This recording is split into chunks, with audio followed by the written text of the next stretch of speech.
வாழ்க்கையில் சில இழப்புகள் வரதான் செய்யும். அது வந்தப்போ இருக்கிற வலியை விட, அதுக்கப்புறம் வர வலி தான் நீண்ட ஒரு மௌனமாக இருக்கும். அதுதான் ரொம்ப கொடூரமான ஒரு விஷயம். ஆனால் அந்த அமைதியான ஒரு இதுக்குள்ள எவ்வளோ பெரிய கஷ்டம் இருக்குது, எவ்வளோ பெரிய போராட்டம் ஒளிஞ்சிருக்கு அப்படின்னு யோசிச்சு பார்த்தீங்கன்னா, அதுதான் உண்மையான ஒரு லைஃப். ஏன்னா இன்றைக்கி நம்ம பார்க்க போகிற படமும், நம்ம பேச போகிற படமும் அதுக்கு ரிலேட்டடானது தான். இந்த படம் ரிலீஸ் ஆகி ஒரு 24, 25 வருஷத்துக்கு மேலே ஆகுது.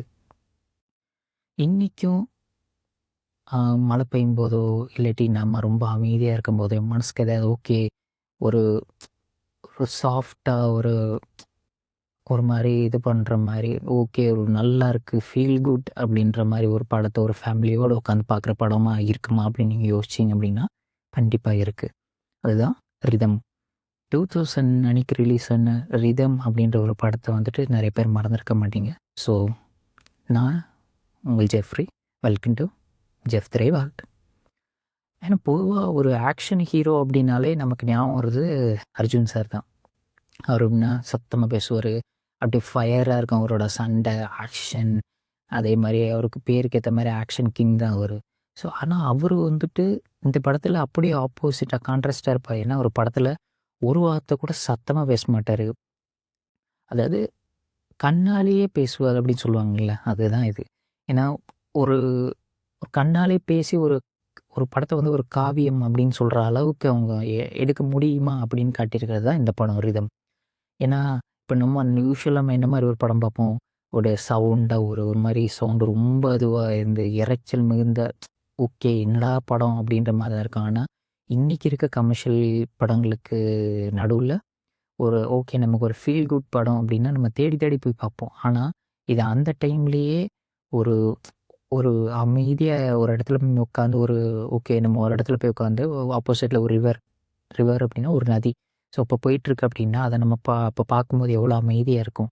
ஸோ அதுக்கேற்ற மாதிரி தான் இந்த படமும் இருக்கும். இதோட ஸ்கிரிப்டும் அப்படி தான் இருக்கும். அதாவது இதோட ஸ்டோரி எப்படி இருக்கும் அப்படின்னா, ஒரு இதோட பிளாட் எப்படி ஆரம்பிக்கும் அப்படின்னா மும்பையில் தான் ஸ்டார்ட் ஆகும்.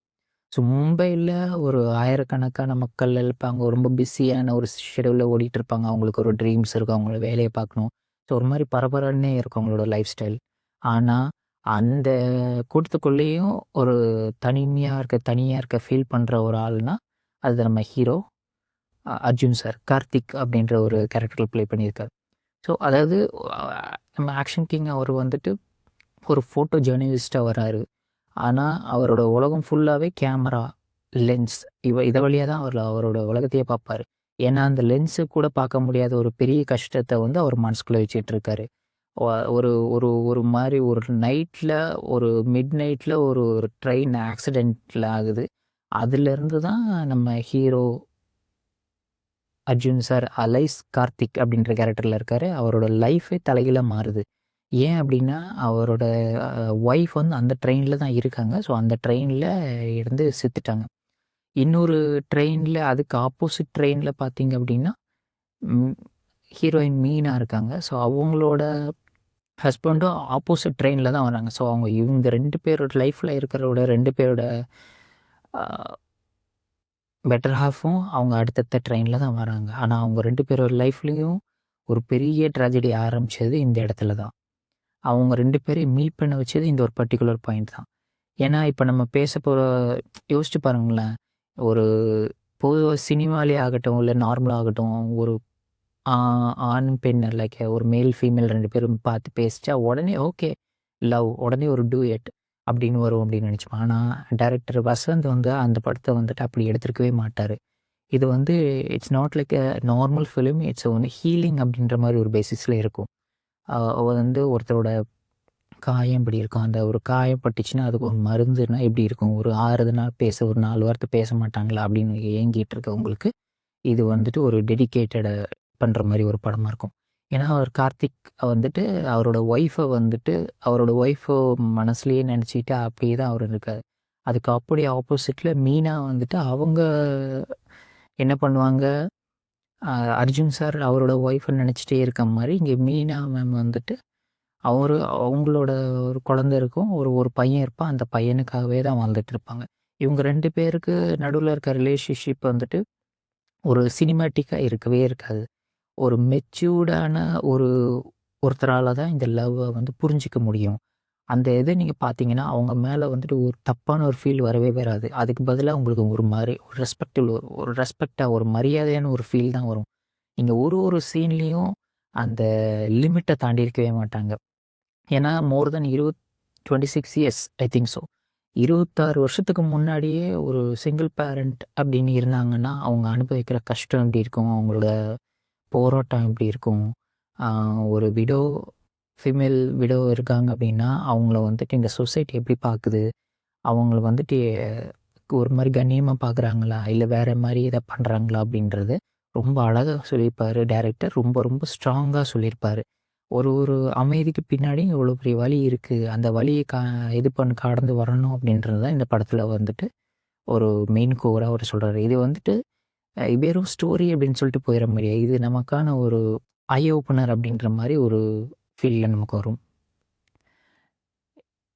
ஏன்னா, இந்த இந்த பெர்ஃபார்மன்ஸ் அப்படின்னு நம்ம பார்த்துட்டோம் அப்படின்னா, ஒருத்தருக்கும் ஒரு மாரி ஒரு கேரக்டர் இருக்கும்.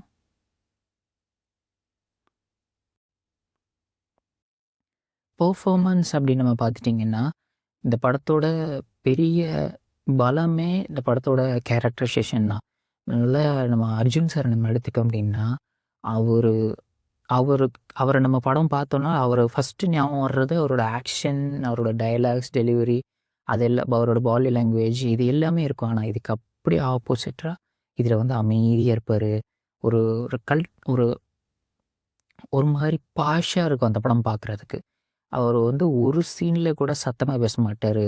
ஒரு ஃபோட்டோ ஜெர்னலிஸ்ட்டா இருக்கிறவங்க எப்படி ஒரு லைஃப்ல இருப்பாங்க? அப்படின்றத ரொம்ப ரொம்ப ரியலா காட்டியிருப்பாங்க. அதே மாரி ஒரு எமோஷனும் அவரு ஃபீல் பண்றது, அவரு பேசுறது எல்லாமே ரொம்ப ரொம்ப சாஃப்ட்டா இருக்கும். எந்த இதுலயுமே நம்ம ஒரு படம் பார்க்குறோம் அப்படின்ற ஒரு ஃபீலே வராது. அதுக்கு அப்படியே ஆப்போசிட்டா வந்துட்டு மீனா மேம் கேரக்டர் அவங்க பார்த்தீங்கன்னா, அர்ஜுன் சார் இது எப்படி இருக்கு அப்படின்னா, ஆ இது அவர நீங்க பார்த்தீங்க அப்படின்னா, இவ்ளோ சாஃப்ட்டான ஒரு எமோஷன், ஒரு கேரக்டர் நம்ம இதுவரைக்கும் நம்ம பார்த்துருக்கவே மாட்டோம் அப்படின்ற மாரி, இப்படியும் இருப்பாங்களா அப்படின்ற மாரி காட்டியிருப்பாங்க. ஆனா இதுதான் ரியல். அப்படிதான் எல்லாரும் இருக்கிறாங்க. இன்னொன்னு என்னன்னா, அப்படியே ஆப்போசிட் அது மீனா மேம் அவங்க இத எடுத்தீங்கன்னா, அவங்களோட அம்மா, அவங்க ஒரு ஒரு ஒரு பையன், இவங்கலாம் தான் அவங்களோட லைஃப் அப்படின்னு இருப்பாங்க. இவங்க அதே நேரத்தில வந்துட்டு ஒரு பேங்க்ல வந்துட்டு ஒர்க் பண்ணிக்கிட்டு இருப்பாங்க. அங்க இருக்கிறவங்களும் பார்க்கும்போது, ஒரு எப்படி சொல்றது? ஒரு கண்ணியம் அப்படின்னு நம்ம சொல்லலாம். அப்படின்ற மாரி ஒரு பெரிய விஷயத்த வந்துட்டு அவங்க ட்ரீம்ல இருக்கும். இன்னொரு பக்கத்தில வந்துட்டு ஒரு சிங்கிள் பேரண்ட் அனுபவிக்கிற ஒரு கஷ்டத்த வந்து ரொம்ப நமக்கு புரியிற மாரி காட்டியிருப்பாங்க. எந்த இடத்துலயும் சினிமேட்டிக் இருக்காது. நம்ம அடுத்த பெர்ஃபார்மன்ஸ் பத்தி சொல்லணும் அப்டின்னா, 2 பேருக்கு ரொம்ப பெரிய கிரெடிட்ஸ் குடுத்தே ஆகணும். நம்மளோட லெஜெண்ட் அப்டின்னு சொல்லணும் அப்டின்னா, ஆக்டிங்கோட லெஜெண்ட் அப்டின்னா நாகேஷ் சார் தான். ஸோ அவர பத்தி தெரியாதவங்க ப்ளீஸ் கூகுள் பண்ணி தெரிஞ்சு பார்த்துக்கோங்க. அவரு யாரு அப்டின்னு இந்தியன் சினிமாவோட அதிலும் பர்ட்டிகுலரா தமிழ் சினிமாவோட ஒரு என்சைக்ளோபீடியா அப்படின்னு நம்ம சொல்லலாம். அவர ஒரு மாரி ஒரு ஆக்டிங் யாராலயும் பார்க்க முடியாது. இப்போ நாகேஷ் சார் இருக்க மாரி அதுக்கு அவங்களோட பேர லட்சுமி மேம் பண்ணியிருக்காங்க. அவங்க ஒரு சாஃப்ட் நேச்சர் அப்படின்ற மாரி ரொம்ப ரியலா பண்ணியிருப்பாங்க. இந்த படத்துல வந்துட்டு இவங்க 2 பேருக்குள்ள வர சீன்ஸ் எல்லாமே ஓகே நம்ம அதாவது அடுத்த ஜெனரேஷன்ல இருக்கவங்க இப்படி இருப்பாங்களா? ஒரு மாமனார், மாமியார், ஒரு மருமகள் அப்படின்னு இருக்காங்கன்னா, ஓகே இந்த மாரி கேரக்டர்ஸ் இப்படிதான் இருப்பாங்களா? அப்படின்றத எவ்வளோ நேச்சுரலா காட்ட முடியுமோ அவ்வளோ நேச்சுரலா காட்டியிருப்பாங்க. அதாவது ஒரு ஒரு பொண்ணு மறுபடியும் ஒரு லைஃப திருப்பி நம்ம ஸ்டார்ட் பண்றாங்க அப்படின்னா, அதுக்கு 2 ஃபேமிலியோட சப்போர்ட்டும் வேணும் அப்படின்றது, எவ்வளோ மெச்சூர்டா எல்லாருக்கும் எந்த ஒரு இடத்துலயும் தப்பா தெரியாத அளவுக்கு ரொம்ப ரொம்ப மெச்சூர்டா எல்லாருக்கும் புடிக்கிற மாரி, புரியிற மாரி ஒரு எடுத்திருப்பாங்க. அட் த சேம் டைம் இந்த படத்துல நீங்க பார்க்கும்போது ஒரு இடத்துல என்ன இப்படி ஒரு இருக்கே அப்படின்ற ஒரு சீன் கூட உங்களால சொல்ல முடியாது. இது வந்து ஃபேமிலியோட உட்காந்து பார்க்க வேண்டிய ஒரு கண்டிப்பா மஸ்ட் வாட்ச், மஸ்ட் ரெக்கமெண்டட் படம் அப்படின்னு நான் சொல்லுவேன். இந்த படத்தோட அடுத்த ஒரு பெரிய கிரெடிட்ஸ் நம்ம யாருக்கு சொல்லணும்னா, நம்ம இசைப்புயல் ஏஆர் ரஹ்மான் சார். அவரோட மியூசிக் பத்தி நம்ம சொல்லவே தேவையில்ல.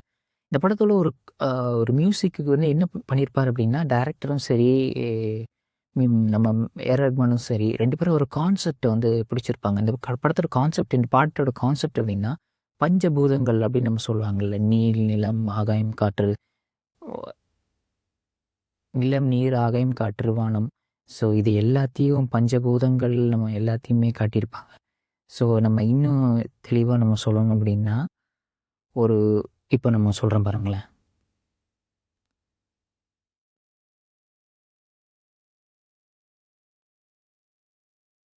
இப்போ நம்ம ஒரு வெளியில நம்ம போறோம் அப்படின்னா, ஆ ஓகே. சிம்பிள் உங்களுக்கு புரியிற மாரி சொல்றேன். பஞ்சபூதம் அப்படின்னா, ஃபர்ஸ்ட்டு வந்து நிலம், அடுத்து வந்து நீர், 3வது வந்து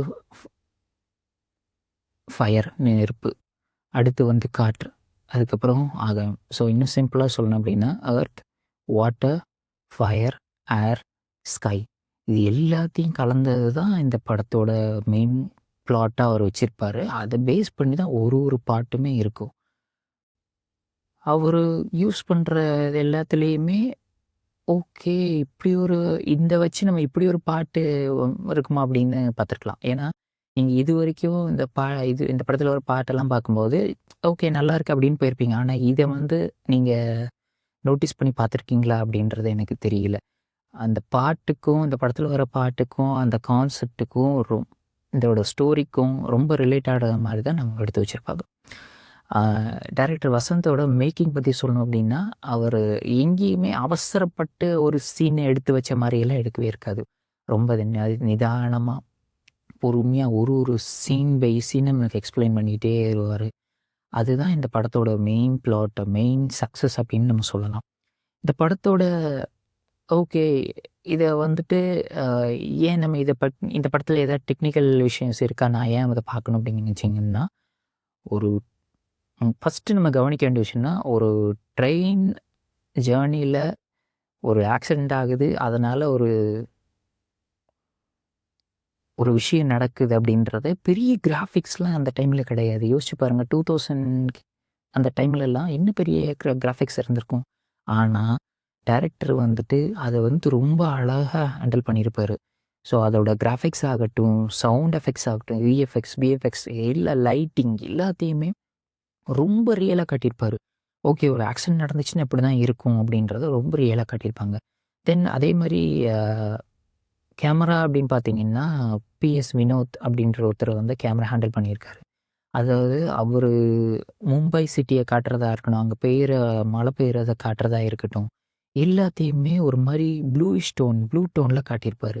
அதுதான் இந்த படத்துக்கு நம்ம பார்க்கும்போது ஒரு மாரி கலர் பேட்டர்ன்லாம் இருக்கும்போது, ஓகே அந்த கலர் கிரேடிங் வச்சு நமக்கு வந்து படத்த எக்ஸ்ப்ளைன் பண்ணியிருப்பாரு. ஃப்ரேம்ல அர்ஜுன் சார் தனியா உட்காந்துருக்கிறதும், மழையில நனையிற ஒரு சீனும், ஒரு ரயில்வே ஸ்டேஷன்ல உட்காந்துருப்பாரு. படத்துல அர்ஜுன் சார் வந்து ஒரு தனியா ஒரு ரயில்வே ஸ்டேஷன்ல உட்காந்துருப்பாரு. அவர் மழையில நனைஞ்சிட்டு இருக்க ஒரு சீனா இருக்கட்டும், அது வந்துட்டு ஒரு ஒரு மாரி பொயட்டிக்கா இருக்கும். எப்படி சொல்றது? இது வந்து ஒரு ப்ராப்பர் ஹை ஸ்டாண்டர்ட் படத்த நம்ம பார்க்குறோம் அப்படின்றத கண்டிப்பா உங்களுக்கு குடுக்கும். ஆ இது கடைசி நம்ம சொல்லணும் அப்படின்னா, இது வந்து ரிதம் அப்படின்றது ஒரு சாதாரண ஒரு படம் மட்டும் சினிமா அப்படின்னு சொல்லிட்டு போயிற முடியாது. ஏன்னா, இப்ப இருக்கிற ஒரு வேர்ல்ட்ல வந்துட்டு ஒரு அமைதியான ஒரு நதி பேஞ்சா எப்படி இருக்கும்? ஒரு மாரி ரொம்ப சவுண்டா இருக்கு. அந்த இரைச்சல்லாம் இல்லாம, உலகத்தில அமைதியா இருக்கிறோம். இது மாரி வேணும் எனக்கு. ஏற்கனவே நான் எத்தட்டு கஷ்டத்தில இருக்கேன். அப்படின்னு இருக்கும்போது, நான் போய் ஒரு படத்த பார்க்கணும்னா, ஊன்னு சண்டை போட்டுட்டு, கத்திக்கிட்டு நம்ம ரொம்ப இது பண்ற மாரி இல்லன்னா, ஒரு ஃபீல் குட் பார்த்தோன்னே படம் பார்க்கும்போது ஒரு நல்ல ஃபீல் கிடைக்குது அப்படின்னு பார்த்தீங்க அப்படின்னா, ஒரு ஃபேமிலியோட உட்காந்து பார்க்க வேண்டிய ஒரு படம் அப்படின்னா, ரிதம் அப்படின்னு நம்ம சொல்லலாம். இந்த படத்த பார்க்கும்போது ஒரு ஃபீல் குட், லைட் ஹார்ட்டட் படமா உங்களுக்கு கண்டிப்பா இருக்கும். ஸோ இந்த வீடியோ இந்த படத்தோட வந்துட்டு எங்கே இருக்குன்னு பார்த்தீங்கன்னா, YouTubeல இருக்குது. தென் ஓடிடி சைட்ஸ்லயும் இருக்குது. நீங்க எங்கே வேணாலும் பார்க்கலாம். ஸோ இந்த படத்தோட ரிவ்யூ உங்களுக்கு புடிச்சிருந்துச்சு அப்படின்னா, மறக்காம லைக் பண்ணுங்க. இந்த மாரி ஒரு கேரக்டர் உங்க லைஃப்ல நீங்க பார்த்துருக்கீங்க அப்படின்னு நினைச்சீங்க அப்படின்னா, ப்ளீஸ் மறக்காம கமெண்ட்ல மென்ஷன் பண்ணுங்க. ப்ளீஸ் மறக்காம லைக் பண்ணுங்க, கமெண்ட் பண்ணுங்க, சப்ஸ்கிரைப் பண்ணுங்க. நான் இன்னொரு அடுத்த ஒரு குவாலிட்டியான ஒரு படத்தோட உங்கள நான் மீட் பண்றேன். Until then this is Jeffrey. Signing off.